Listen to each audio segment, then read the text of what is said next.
Welcome to the Immigrant Entrepreneurs Show, where our mission is to inspire, impact, and influence other immigrant entrepreneurs to follow their dreams and create the future they want and desire. My guest today is the amazing Christopher Huntley, the founder and the CEO of Kris Amerikos. Chris, welcome to the show. Thank you so much, Ali. It's great to be here. And immigrant entrepreneur, it's something special in my heart because right now I live in my home country, but yeah, I'm really excited to be here and to talk about being an entrepreneur. It's a great topic that people need to learn about. Absolutely. We'll cover a lot of interesting topics because you have a very interesting background. So I asked you a question before we get on the show, and you said, "Hey," as you were about to answer it, you say, "Hey, let me share it on the podcast," which is a great idea. So how did you come up with the? So first, tell us what Kris Amerikos is, and then tell us how did you come up with the name? Yeah, so I was living in Russia teaching English, and all of the schools that were there teaching English, they were all teaching British English. And I'm American. And so I saw the opportunity to open a school that was about American English, that focused on American English. And this allowed us to stand out in the market. And the word Amerikos in Russian is like a rude way to call an American person, like a negative word about an American person. And so I was like, Chris, that American guy, I see. And so I used this to just represent what I was really doing there, which was teaching American English. And this was our position in the market when we were in that first business of just having an offline brick and mortar school. But doing that in another country where it's not my first language, where at that time I didn't really speak the language at all, and had to learn everything, start from zero. So I can really relate to people who move to the United States and do that. It's always great to meet people who are in that journey, Right. Thank you. So what is it? Number one, what year was that? And number two, how did you end up in Russia? How did you decide to go to Russia? So I'll answer them backwards. So I was finishing my master's degree and I met some Russians and they were like, "Hey, you should come to Russia." And when I just finished my university and I thought I can take a break before I get a real job. And so I just went over there for 3 months and it was great. I just really enjoyed myself there and it was a challenge, like I had to learn something very new, new skills. And that is what kept me there longer. So this was 2008. 2008. Yeah. And then 2008, 2009, that's when this happened. So in 2008, I was kind of invited. And then in 2009, I first went. And I first went for 3 months. And so I wanted to go back. But in order to get a longer visa and stay longer, I needed to have some kind of job or some purpose there, right? Visa issues. Everyone watching this probably knows something about that. Right. So I had to find a job. But what job do you get if you don't speak the language at all? So I was lucky because there was this job of English teacher. So I just did the thing that I could do. And then, I think a lot of entrepreneurs face this point in their work where they feel like I could do this better or I could do this differently. And they have their own ideas, but there's a limit within the organization that they're in now, And so that pressure really is what forced me into entrepreneurs, to start that first business. And then and then learning a lot on the way, on the ground, because then to take that and move online later, and then to have multiple things like that, and then to keep going and going to create lots of different types of businesses, you have to like find that pressure. There's some kind of thing that's kind of you want to fight against. You want to prove yourself. You want to show people. These are all really, like, looking back, it's kind of it's like, I don't know why I felt that way, but it was great motivation to push me to do what I needed to do at that point. So how long did you live in Russia for? 8 years. 8 years, all in all, 8 years. Yeah. And I would come back to the States like once or twice a year. So, and I imagine it to be different right now, obviously, but even back then, when you go to Russia and you decide to open your own business and, okay, now here I am and, making my things happen. What was it like going there as an American, having no clue how things work, and then deciding to basically being a business owner? I mean, it was tough. Luckily, I found a really good partner very early in my time there. And I think most, like many entrepreneurs that I know who have been working for a while, they work with their partner, their husband or wife, and they're a business team and a personal team. They're kind of in it all together, and that's the same way with me and my wife. So we actually met like really early on when I first came to Russia, and then we opened this business together. And so I had always been interested in business. So I had an idea of starting a business works like this. Because I had looked at starting a business in the States before, but I had never done it. So I had an idea. It's supposed to work like this. And so I would go to her and say, hey, it's supposed to work like this. So go learn more about this thing so that we can, or go find an agency that will do all of the documents. And this is what we need to ask them about, probably. And maybe this is the place in the law where we need to look about this thing. And so I would just have these ideas. And it's amazing how globally so many systems are very, very similar, so it's not some completely different way of doing things. Sure, maybe there's some more bureaucracy or some steps that don't feel so comfortable, but that's the same everywhere. There's always going to be that. So so yeah, it's really, I don't think everyone can do it, because you have to be able to take some risk, and you have to be able to put yourself out there, because now you're registering something with the government. I can tell you a funny story about that too. When we first registered, so me and my now wife, but when we were registering that very first business in Russia, we didn't know what we were doing, right? And so we go to an agency, and the agency, they don't deal with a lot of foreigners in the place where we live. So they didn't know what they were doing. And so we ended up starting the business with me as the CEO on paper, like the director of the company, the president.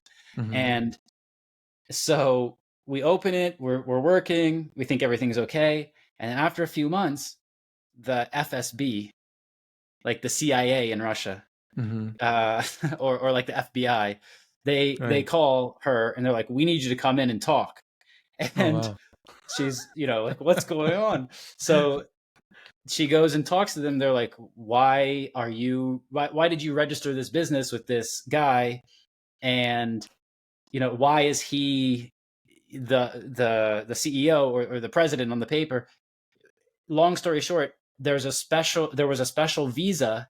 And if I wanted to be in that position in the company, I had to have that visa, and I had to prove that I'm not actually doing any of the work of a normal person, that I'm actually doing that.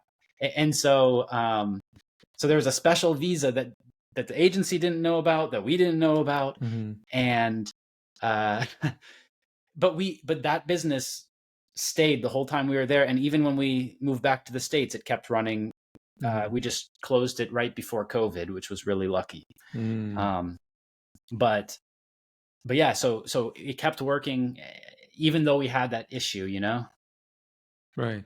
So I, as far as I understand, it was a brick and mortar business, and then you guys shut it down.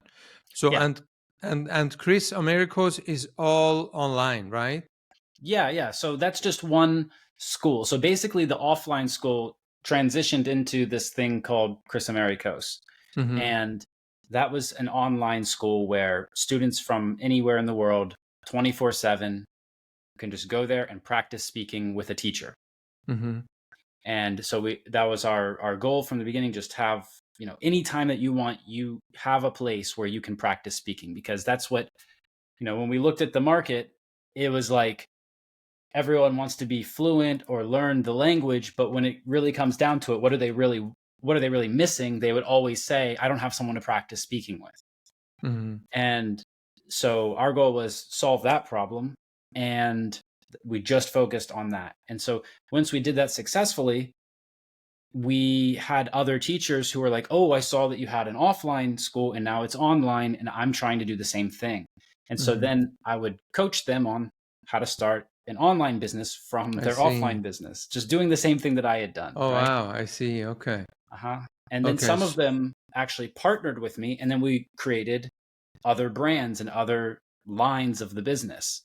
And so then at that point, I was still doing all of the marketing. Mm-hmm. So marketing was really like the linchpin.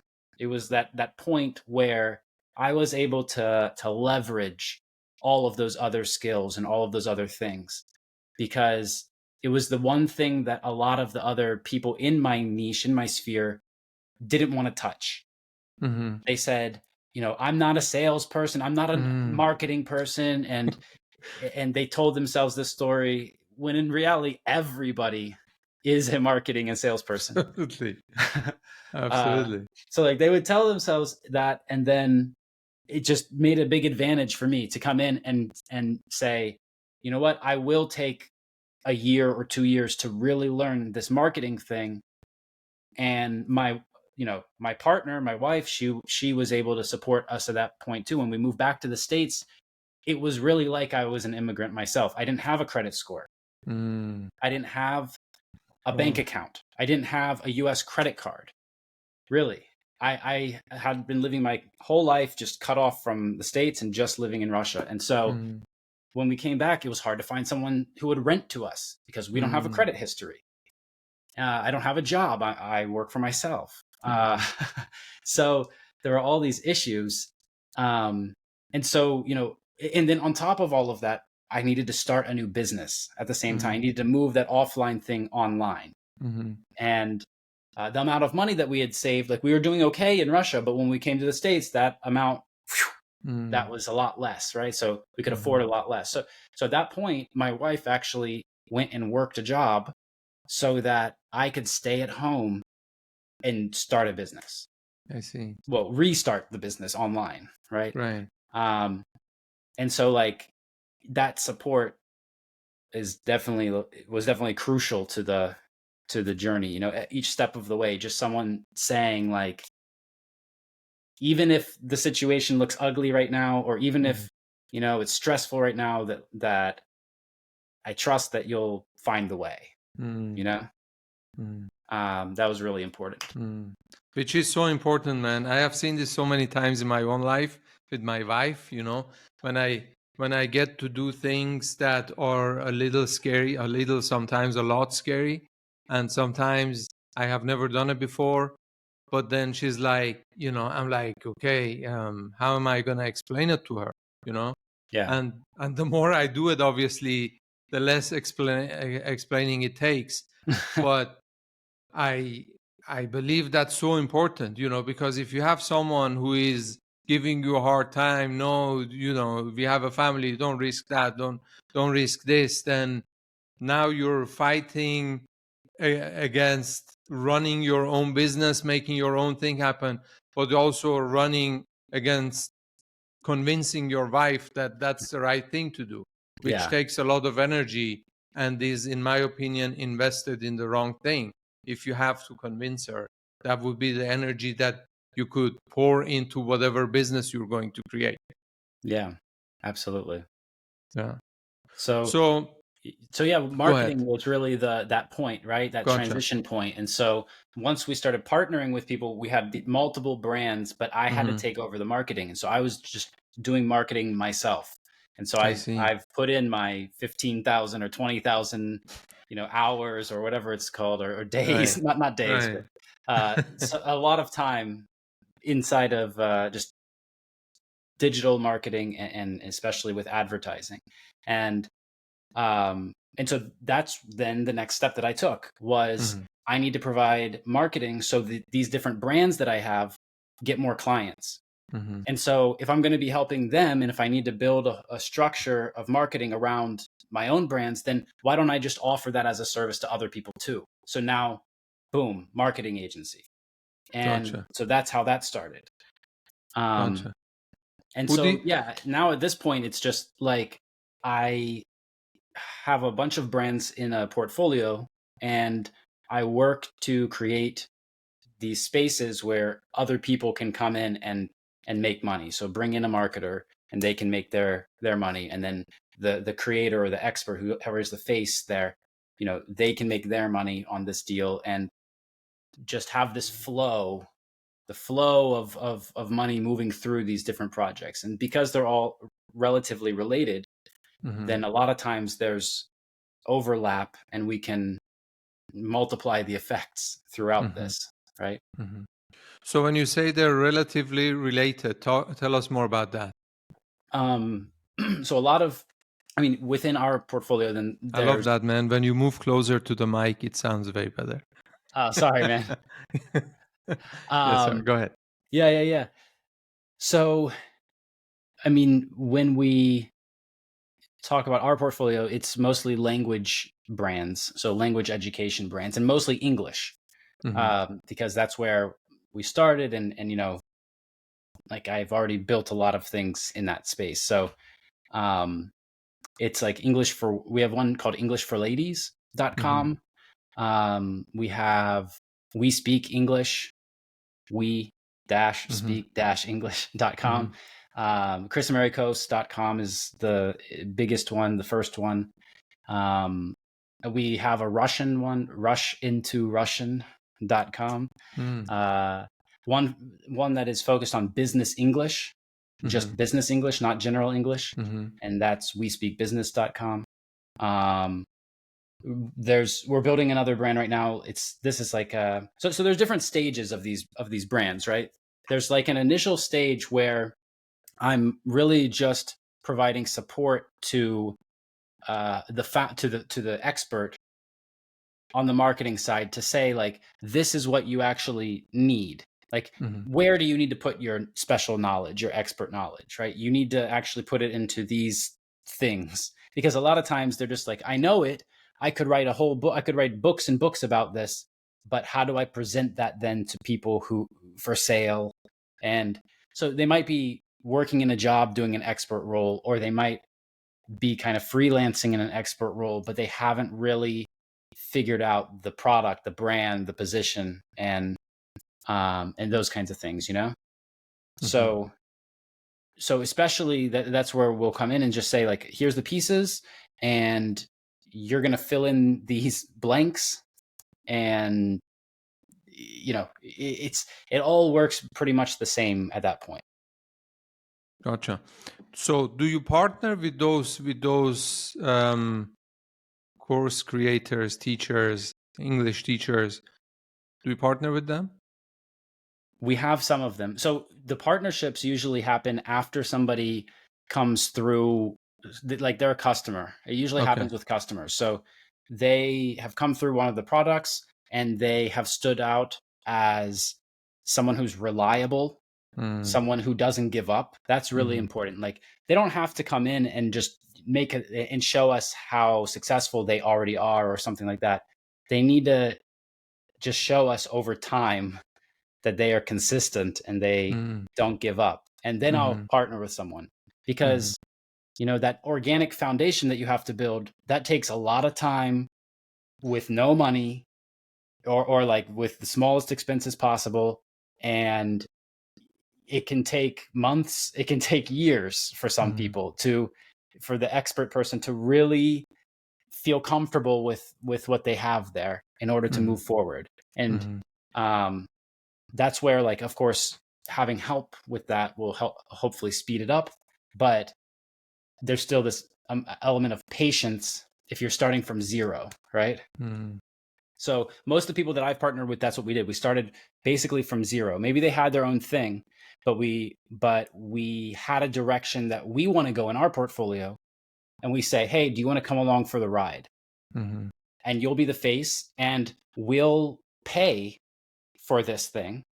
So the only expense that you're going to have is really your time, right? And you have a lot of benefits from this deal. But just like time is your only expense, it could take some time of working on this project until we can spend more money on the project, right? It's not like, so that's where the partnership comes in, because what's our role, what's their role? And usually we're going to be more in like an investor advisor position, whereas they're going to be in that expert and like, they're going to be on the front line in the beginning. They become basically also the face of their brand, if you want to call it the brand, right? Which is a big added bonus. Absolutely. So I also, as I'm understanding and learning more about that, is also you get to work with a lot of entrepreneurs, because they're entrepreneurs, regardless of it's a one-man show or they have a team behind them. They have a business. So I also wonder, because, dealing with entrepreneurs comes also with a lot of mindset stuff, as we both know. Do you also happen to, I don't want to call it coaching, but do you also happen to guide them through the mindset stuff that they need to be aware of and understand and take control of? Yeah. And that's actually another risk from, our side that in the beginning I wasn't aware of. And then as we got into these partnerships, it became clear, you're actually educating them a lot, this expert person that you're working with, because to get them to do their expert thing the way that they need to do it so it sells, you're teaching them a lot of things and showing them what to do. And so this is a big investment from your side. But at the end, I've never had that become an issue, but it feels, it does feel like a lot of energy gets spent on that element. If that's what you're asking about. Right. Yeah, it is what I'm asking. Awesome. All right, man. Let's go back to coming back to the US from Russia and everything. What was it like when you came back to the US? Did you feel like, oh, I feel like I'm a foreigner? Things are different than when I left, or I can relate actually to everything that people do and say and act here. What was it like? So, I don't think that I can really compare my experience to someone who immigrates to the United States from another country, because let's call it a re-immigration, right? Re-immigrate. So like I immigrated to Russia and I had that immigrant experience over there. And that was, really hard, and adapting to language and society and customs and culture and all kinds of stuff like that. But yeah, after living in Russia for 8 years, a part of me felt like I had taken on some kind of Russian identity, right? So there are some things that I just kind of accepted in daily life and operated that way. And I didn't see them as American Russian things.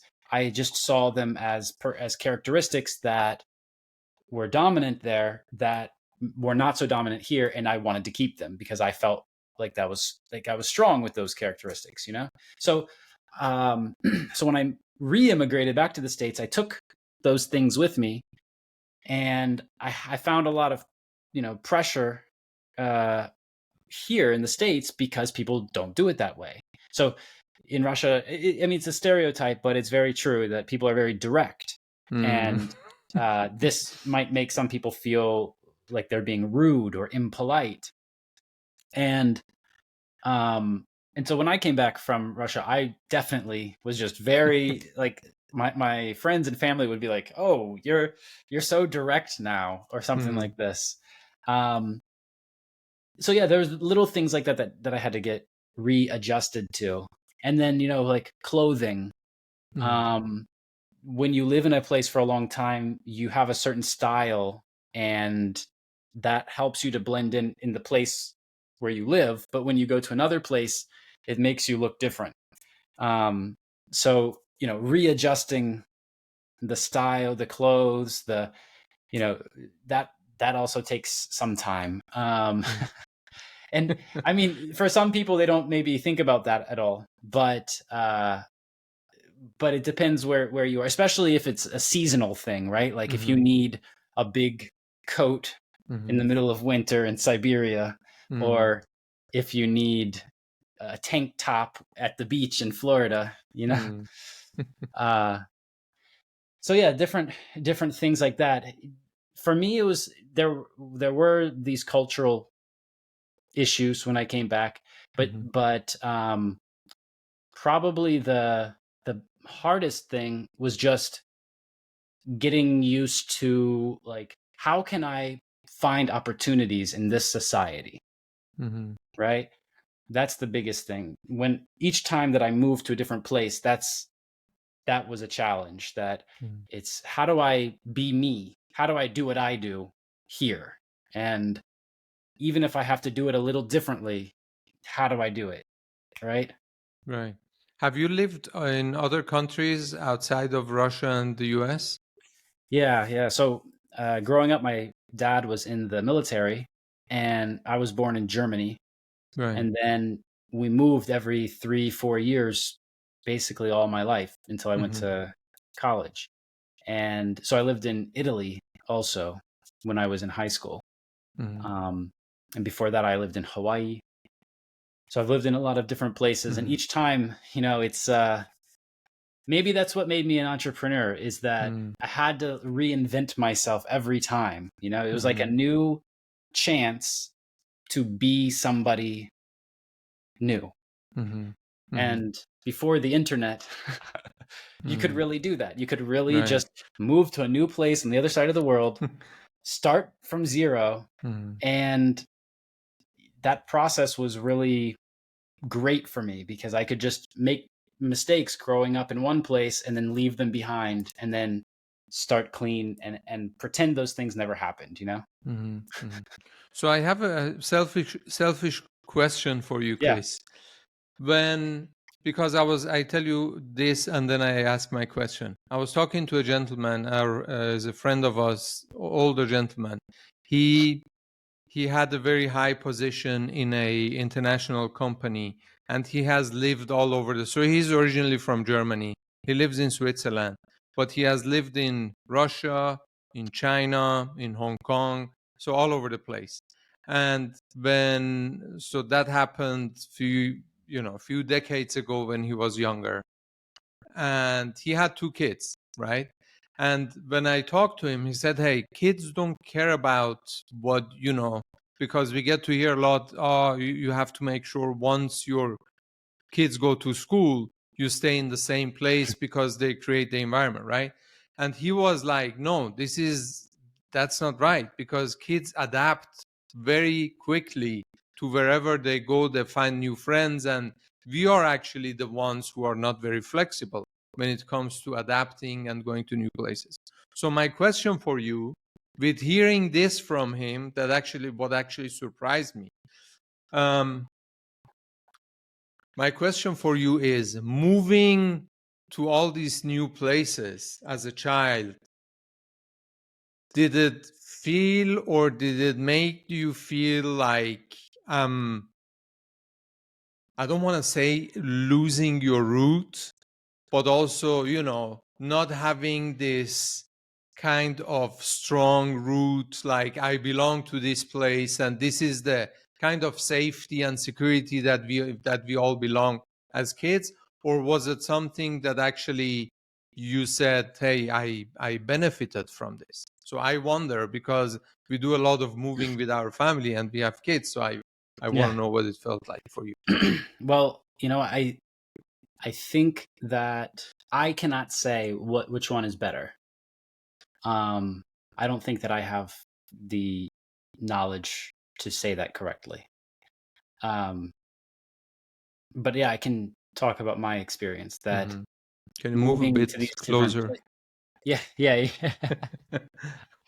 So yeah, moving to these different places. I mean, I feel like it has pros and cons, but I feel like this is really just about your identity and who you see yourself as. Because when we say that someone has deep roots or connected to one place, or they've known somebody their whole life, these kinds of things, they're really just showing that that's who they want to be. Like they need these past memories. These are building. Those are part of who they are now, right? Like on the other hand, you might see people who they stop being friends with someone and then they'll pretend like they never had any connection at all. It's like, okay, that was never me. I was never, or maybe they voted for the wrong person and now they feel differently about that person. And now they say, oh, that wasn't me before. Like, so it's about the identity. Which memories do you choose to keep and which do you choose to throw away? And yeah, if your identity is tied to that place or that group of people, then you might really feel under attack if somebody else threatens that or if it's at risk. I think one of the advantages of having to move all the time was to not feel like that. What was to, like you said, it's like the safety and security to find that maybe within myself or to find that maybe in something else that's outside of me, but not in that one place or group of people. I mean, you're still with your family when you're moving, so you still have that center piece that you need for the identity to continue, right? It's not like it's just you're radically changing who you are every time you move. But when you do move a lot, then I feel like you have to add all of those things on top. I mean, for me, honestly, so I was born in Germany, then we moved to Ohio, where my parents were from, and lived there for about 8 years. And then we moved to Hawaii. When I moved to Hawaii, the kids in Hawaii said, when I went to school in Ohio, the teachers asked, oh, where were you born? Where were you born? I said Germany. Nobody else said Germany. I said Germany in this little town in Ohio. And so I became the German kid in the beginning of school. Then I moved from Ohio to Hawaii. And in Hawaii, everyone's like, oh, there's the white guy. And so then I'm the white guy. And then I moved from Hawaii to Italy. And now in Italy, people know me as the Hawaiian guy. I'm from Hawaii. And then I moved back to the United States to finish high school from Italy. At my high school, I was the Italian guy. So, people will whatever story you tell, that's what people will think. And you can always tell a new story. It's a long story to tell them Ohio, Hawaii, Italy, and all of these different things. But if you just say, I just moved here from Italy, and then they draw their own conclusions, and then you can, like, it's not like you're going around lying to people. You're just showing them what you want them to see now, because people change and your identity changes. And so I feel like that's what children who grow up in lots of different places, I think that's what they're good at. They're good at having an adaptable, flexible identity, so that, maybe some things don't affect them as much, like some changes or some, because you have to have friends in different places.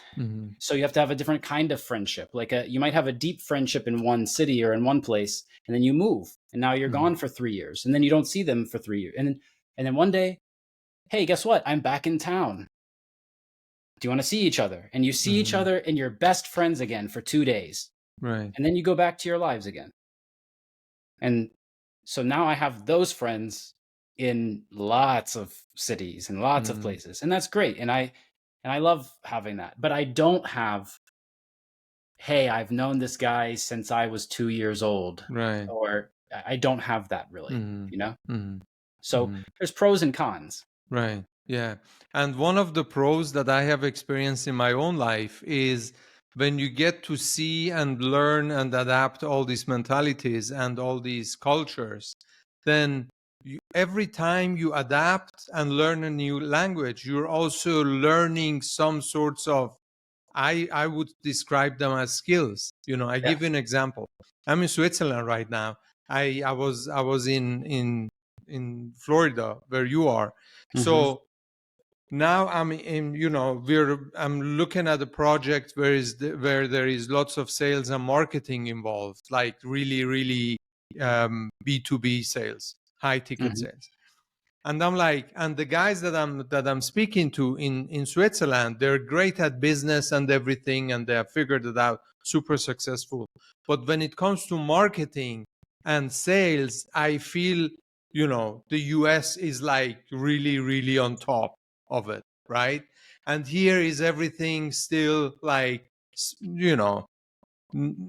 people don't wanna go too hard on somebody, or do not market the way that it would stand out, which I believe you have to, because if you have a great product or service, you have to market that well, because otherwise you're doing a disservice to people who deserve your product or service. So Absolutely. the reason I'm sharing this now, with having learned what I learned, I'm still learning in the US. I'm like, oh, let's combine these two, and it's going to be a huge success. And this company here is going to benefit from our partnership, because I'm able to bring what I learned in the US and still learning in the US to actually this market, and then also expand it to other markets.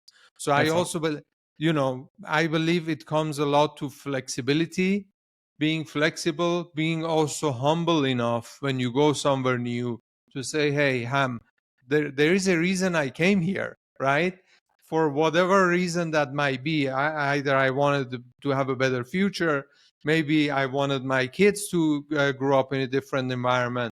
Maybe I wanted to be somewhere that is just, warmer, has a different climate that I like more. So whatever reason that is, or whatever reason it is, there is something that made you move to this new place, right? Yeah. So let's also be open and adapt and learn, and get to know the culture and all the skills that you can learn from this new environment.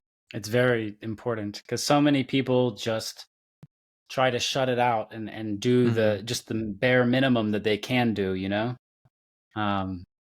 even looking back at my time in Russia, so many of the foreigners who came there at the same time as me, they just wanted to do their job and then go have fun and go explore things. And I was like, okay, that's fine, but if I'm going to be here longer, I have to have a living. And so it made me do that, And so people who come here, sometimes I see this too. It's really, as an immigrant, it's really easy to get trapped in the diaspora, right? To get trapped in the group of people who are from the same place that you're from. Right. Even here in Florida, I know a bunch of Russian groups, and I can go like meet up with Russian people anytime that I would want to, So it's like, and most of those guys who I meet there, I'm their American friend. They're like, oh, that's the American guy, because I can speak with them and understand what they're saying and everything. And so like sometimes they'll invite me, and when I'm there, I end up being the American guy because all of their other friends are Russian. Right. And they just speak Russian all day, and they live in America, but they don't really speak English. And now they can work online, and they can do so. I think it's great that they are able to live like this, but like you said, there's a big opportunity by learning the language and by learning the culture and meeting people who you otherwise wouldn't ever meet or wouldn't have access to. That was the connections. That's the main part of it. You can create completely new connections as an immigrant. When I was in Russia, I met regional director of a Coca-Cola factory, had him as a client, and then had his sales manager as a client and some other people on his team. I was working with Unilever. I was working with these giant companies and meeting people who, if I were in the United States, these people would I would never get near them. They wouldn't let me, at the age that I was at then, at like 22, 23, like I would not be in a room with those people. But here I am in Russia doing a job that gets me there. And I really learned a lot from those big people who I was teaching them, but I was learning from them at the same time. And so I think a lot of people who come to the United States is the same. Like you can provide a service to someone, but you're learning a lot when you're doing that too. And there is always, regardless of the status, the level that we are in life and we have in life, there is always something you can provide to other people. I give you an example. Being in Florida, there are lots of super wealthy people, as we both know, that have either retired or just live in Florida because they like the climate. So now one might, or I could ask myself, hey, what can I provide to them? Nothing. They have figured it out. They live. But hey, so many of them like to travel, right? So whenever I connect or meet someone like that, I'm like, hey, by the way, if you ever want to go or decide to go to Switzerland or to Europe in general, let me know. I have a bunch of friends. I have a bunch of connection. I have businesses there. We can do things for you. And they're so grateful just for the offer that I'm making, Yeah. And some actually have taken me up on the offer and have opened doors, just small little things, Yeah. That maybe money cannot buy, introducing them to someone local, booking them a table to a nice restaurant that they otherwise would not be able to make. And then they will be always grateful for the rest of their lives. And I'm not making this to go back and ask them for a favor. No, because, I believe life is like that. You just what goes around comes around, Absolutely. So, yeah. That's the reason so I'm cool. sharing this, if someone is like, no, how can I provide value or make an impact in someone's life? There is always a way that you can provide. Yeah, those soft skills, that soft power, they call it. Absolutely. Like you said, a table at a restaurant, something so simple and easy, Right. and it works wonders because the person's like, wow, they thought about and they made that happen. And yeah, you're right. There's always a way, right? So Kris, when you came back to the US, what, you obviously learned a lot of things and then you came back. I wonder, what were the things that made you a better entrepreneur because you lived in all these places and you're like, hey, that actually, all these experiences changed my life and who I am today because of this? What would it be? Yeah, I think in the United States, it's expensive. So you need to make more. And having to make more then makes you think, well, the way that I'm making it now is not going to be enough. So I need to find a new way to make it. And so when that happens, that's already like, that's the entrepreneur thing right there. That's just, there has to be another way. And that sends you on your journey. And it's just for survival. In the beginning, that was really important for me, is to be in a survival mode and just getting very hungry and to get out of that,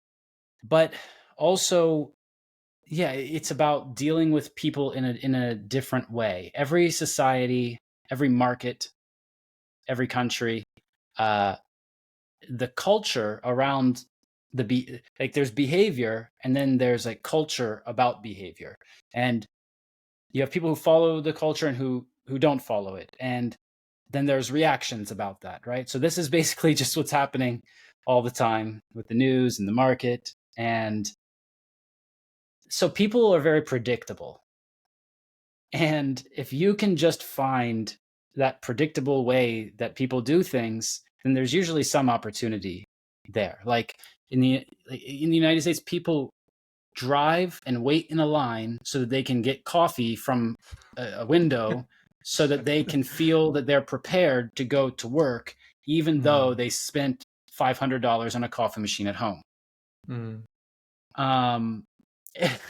And so like noticing that there's a lot of people who do this. There's a lot of people, and now there's multiple businesses that sell to this. So what is this? Like, not every country, like what other country? I don't know. Maybe Canada. I don't. But like a lot of countries would not do that. A lot of people would not do that. It's not a thing that's part of that, right? The same as maybe in Italy, you go with, your whole family and have the huge portion. You just share all the plates with everyone, and a certain way of doing this. So you can see how people predictably act, and then it kind of becomes easy to fit in, and then introduce something new and say, oh, okay, I'm already doing this routine. So this thing will now be easy. Right. So I think there are a lot of different types of people in the United States, which means there's a lot of different opportunities to find people doing these cycles, in these repetitive things where they don't really think about it, right? Because when it's a new product, when you're trying to offer something new or like replace something, eliminate something, then you always, it's really hard. People don't want that, and you have to kind of explain what it is, and right, it's a hassle. So if you can just kind of replace what they're already doing, this makes it a lot easier for them to adapt it, right? And yeah, man. Also, I experienced that when I was living in the US, and one day I wanted to go get coffee because I was on my way to a meeting, and I was like, I have some time. Let's stop, get a coffee. And I was blown away how many cars waited in the driveway or drive-through to get a coffee from this big giant brand that I'm not gonna mention on the podcast. Yeah. And I usually don't go there. Seriously, I usually don't go there. It was because this was the easiest and the one on the way. I was like, so, and then of course I parked. I walked in, and there was nobody inside. Maybe 2 or 3 people inside. And I was like, that's very interesting, you know, because we don't see these things in Europe. In Europe, you walk and you sit, or you get your espresso at the bar, and then you drink it, you walk away. Yeah. So, and having this, actually seeing this, it changed my mind and perspective, how a lot of things work in the US. Because oftentimes people want the easy way or the easy solution. And hey, the good thing is they're willing to pay for it. And I was actually explaining this to a friend of mine who has never traveled to the US. He's from Switzerland. And I said, man, one thing that you cannot even think of how this works in the US is how people are willing to pay for a service. That's also another reason why there are so many service-based businesses in the US, that like valet parking. Valet parking is not a big thing in Europe. Of course, if you go to a super luxury 5-star hotel, they have valet parking. Usually they charge you like a lot of money for it. But, things that are common in the US, like even if you're not super wealthy in America, you still have a gardener. You still have someone who comes cleans your house, right? Here, you don't, man. Even if you have a big house, you do the gardening yourself. Now it becomes more common that people have house cleaners. But I remember many years ago, it was not a common thing. People would clean their house themselves. So, and back to your point, for exactly this reason, there are so many opportunities in the US, like nowhere else, I believe. Yeah. And as an immigrant, you have an advantage because you're looking outside the box. Exactly. So you can identify these things. And the people who are just doing my neighborhood, I pay the guy to come and cut my grass. I do not do it because I choose to do that and I want to do that. I do that because it's a cultural expectation. Right. That's the only reason that Right. everyone else around will start telling me that I need to do it if I don't do it. And so like, that's the thing is when the person's in the cycle, in the routine, they aren't thinking about the choice that they're making with their money. When they're going to buy a new thing and start a new routine, then they have to think about that choice. Oh, should I go get a coffee? Can I afford? And then they tell themselves the story. Well, I worked really hard today. I made this much money per hour, and now I can do this for myself. And they tell themselves this story so that they can do what they want, maybe even if they can't afford it. But they've already decided at some point in the past that I can do this. And then every time they go again, they're not really thinking about the money question. They're just thinking, I do this thing and it's part of who I am now. It's their identity. And so when we can identify that, when we can find those opportunities, then it's just, there's all kinds of opportunities like that, no matter where you are in the world. Right? Absolutely. I believe it was Ramit Sethi who said that, the financier guy. He said, when Americans have more disposable income, the first thing they do,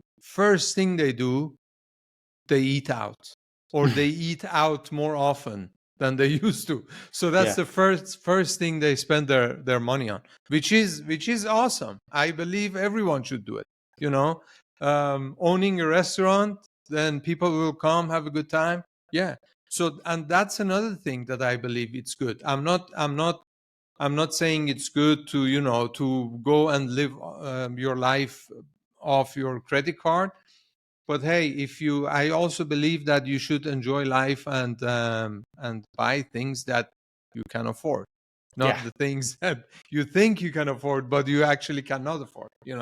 But yeah, man, it's been a great pleasure speaking with you and having this conversation. So tell me one last thing. Always great. Thank you. Tell me one last thing before we wrap up. Okay. There are so many, as we both know, there are so many places that people can learn languages and English in specific. What is it that is different with you guys, or why should people come and learn it from you rather than going somewhere else? So as far as our English teaching brands, the main thing that we have is this place where you can practice speaking anytime. A lot of the students there have become great friends from different countries in the world, and then they fly over and see each other and visit each other, and they became friends in this program because they have regular speaking, not just with the teachers who are from countries like the UK, United States, Australia, but also because they meet people from all kinds of different countries. And it's a different experience when you go to a classroom with a lot of people from your country, because then when the teacher's not looking, when you're not doing the activity, you can go back to your first language and you can talk. But when you're in a room where all of the other students speak a different first language, just to not do the activity and speak to another student, you have to use English still. Right. So this is a big difference. And then we also have a community built in. So basically they can just see a list of whenever all the lessons, and whenever they want to join, they just open this page, click a button, boom, you're in a lesson, and you can go to as many of them as you want. So it's just one time, once a month you pay and you go to all of the lessons. So this is kind of a different model that when we started, nobody else had this. And when we started, we actually had to teach people how to use Zoom because nobody knew what Zoom was. Oh, wow. And so then after COVID, everybody knew what that was, and other businesses started doing a lot of similar things to what we had been doing before. But I mean, anyone who wants to really see what the difference is can go over to chrisamerikos.com or look on YouTube.